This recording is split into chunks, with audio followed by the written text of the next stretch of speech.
چھڑوا دو ہمیں غم سے یہی وقت کرم ہے، یا فاطمہ زہرا تمہیں بچوں کی قسم ہے۔ چھڑوا دو حضرت فاطمہ الزہرا سلام اللہ علیہا پیغمبر اکرم صلی اللہ علیہ وآلہ وسلم اور حضرت خدیجہ علیہ السلام کی بیٹی، امام علی علیہ السلام کی زوجہ، حسنین کرمین اور بی بی زینب کی والدہ ماجدہ تھیں۔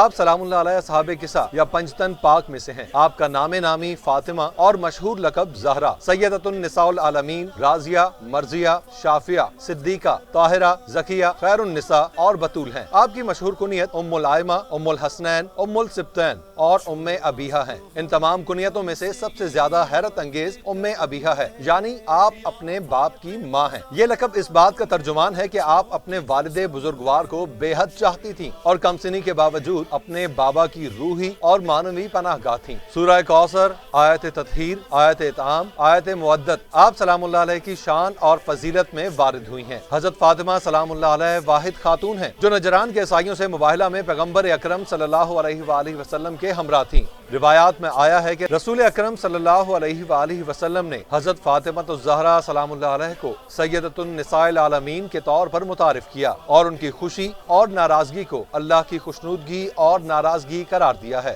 تسبیحات حضرت زہرا سلام اللہ علیہ اور خطبہ فدکیہ آپ کی معنوی میراث کا حصہ ہیں۔ حضرت فاطمہ الزہرا سلام اللہ علیہ کی شان میں حضور صلی اللہ علیہ وآلہ وسلم سے لا تعداد روایات اور احادیث نقل کی گئی ہیں، جن میں سے چند ایک یہ ہیں: فاطمہ میرے جگر کا ٹکڑا ہیں، آپ بہشت میں جانے والی عورتوں کی سردار ہیں، آپ کی رضا سے اللہ راضی ہوتا ہے اور آپ کی ناراضگی سے اللہ ناراض ہوتا ہے۔ حضرت فاطمہ الزہرا سلام اللہ علیہ کے اوصاف و کمالات اتنے بلند تھے کہ ان کی بنا پر رسول صلی اللہ علیہ وآلہ وسلم فاطمہ الزہرا سلام اللہ علیہ سے محبت بھی کرتے تھے اور عزت بھی۔ جب فاطمہ سلام اللہ علیہ حضور صلی اللہ علیہ وآلہ وسلم کی خدمت میں حاضر ہوتی تو آپ تعظیم کے لیے کھڑے ہو جاتے اور اپنی جگہ پر بٹھاتے تھے۔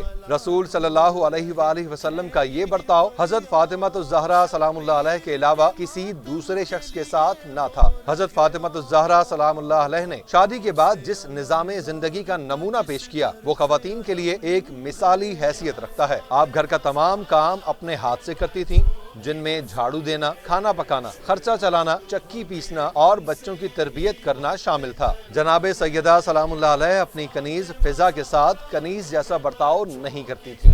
وہ ایک دن گھر کا کام خود کرتی اور ایک دن فضا سے کرواتی۔ حضرت فاطمہ الزہرا اپنی والدہ ماجدہ حضرت خدیجہ سلام اللہ علیہ کی صفات کا واضح نمونہ تھی۔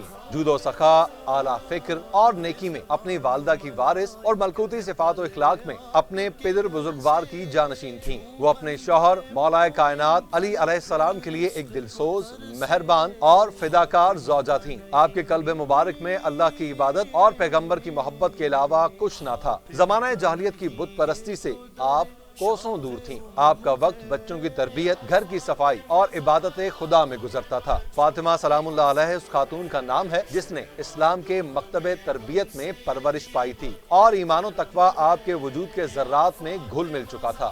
پیغمبر اکرم صلی اللہ علیہ وآلہ وسلم کی وفات کے بعد آپ بیمار پڑ گئیں، پھر مختصر عرصے کے بعد 3 جمادی الثانی سن 11 ہجری میں شہادت پائی۔ آپ کی وصیت کے مطابق آپ کا جنازہ رات کو اٹھایا گیا۔ مولا کائنات حضرت علی علیہ السلام نے تجہیز و تکفین کا انتظام کیا۔ صرف بنی ہاشم اور سلمان فارسی رضی اللہ تعالیٰ عنہ، مقداد رضی اللہ تعالیٰ عنہ، عمار رضی اللہ تعالیٰ عنہ جیسے مخلص اور وفادار اصحاب کے ساتھ نماز جنازہ پڑھ کر خاموشی کے ساتھ دفن کر دیا۔ آپ کے دفن کی اطلاع بھی عام طور پر سب لوگوں کو نہیں ہوئی، جس کی بنا پر اختلاف رہ گیا کہ آپ جنت البقیع میں دفن ہیں یا اپنے ہی مکان میں، جو بعد میں مسجد رسول صلی اللہ علیہ وآلہ وسلم کا جز بن گیا۔ جنت البقیع میں جو آپ کا روزہ تھا وہ بھی باقی نہیں رہا۔ اس مبارک روزے کو 8 شوال سن 1344 ہجری میں آل سعود نے دوسرے مقابر اہل بیت علیہ السلام کے ساتھ منظم کر دیا۔